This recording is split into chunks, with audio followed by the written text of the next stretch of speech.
What's up, guys? So I've successfully deployed the backend. Like I said, this is the URL. Sorry, I sent the wrong one last time.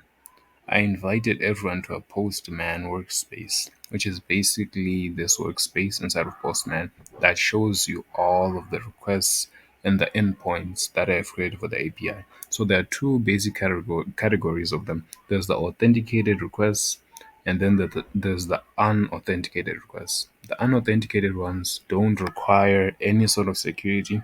Basically, anyone can make a request to this. And the reason why I made it so it's so that it can be made from the actual website on the website's front end. When the website is actually online and the front end team gives me a URL, I'm going to make this only accessible from that URL via cross origin resource sharing. So this is the one unauthenticated route that we have is for a user to join the waitlist. So front end team, it requires a body in the form of a JSON object that contains an email. If that email is not provided, it's going to return an error. There, let me try and show you here. Email not provided, and it's going to give us 211. But if I do provide the email, like so, this one, I think it already exists inside of the database. So it's going to say user already exists. Okay, cool. I'll show you how we can get around this in a little while. But this is basically it. You just give it a JSON object with an email, and it will add that person to the email if they aren't already inside of the waitlist. It will add them to the waitlist. This is it for the public endpoints. Now for the private endpoints, the ones that I have secured, the authenticated ones, there are five of them. There's one to delete a user, manually adding a user to the waitlist, getting a specific user's data, getting all the users on the waitlist, and broadcasting a message to all the users on the waitlist. This one is the most tricky. But before I get to that, let me show you how the authentication works here. So it works via this header, the authorization header. If I am to remove this header and try to make any one of these requests, and if I send, it's going to return a 401 error that says access denied, no token provided. So it won't accept any requests deleting a user, doing anything without the authorization header. And I actually hard coded a JWT token right here over here. And the reason why I did that was that we don't want anyone to log in or create an account on the admin panel. It's either they have this token or they don't have it.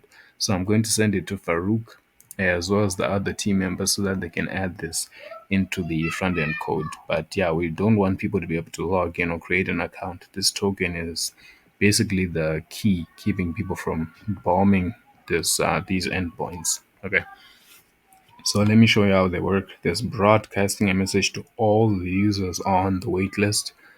It requires a body as well, a JSON body, which contains a message, a subject, and an array of emails. Okay, so if I add another email there, it's basically going to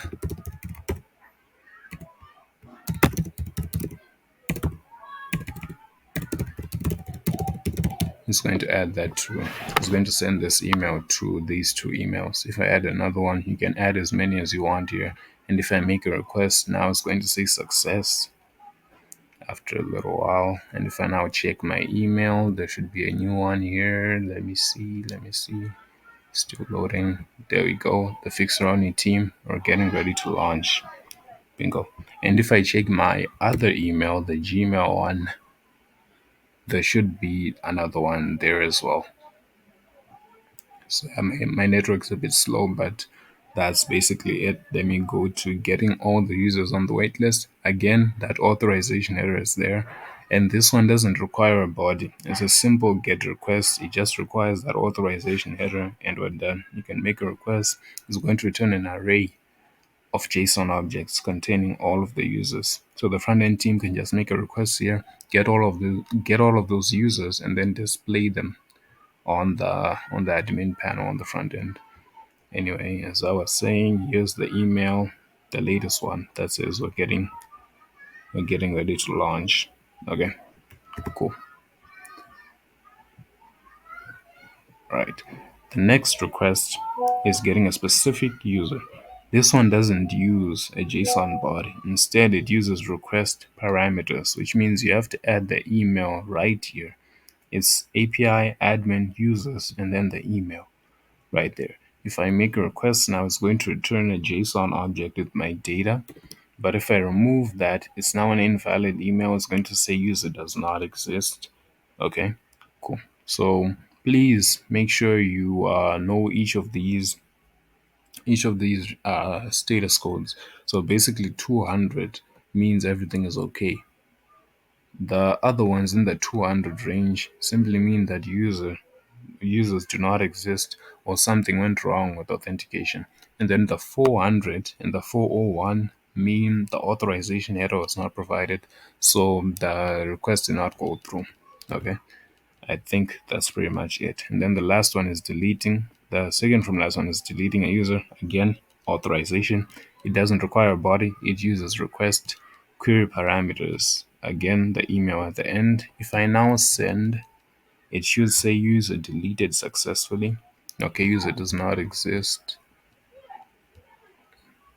Okay, let's add this user to the waitlist first. This is another request, a post request. It requires a JSON body. If I use this now,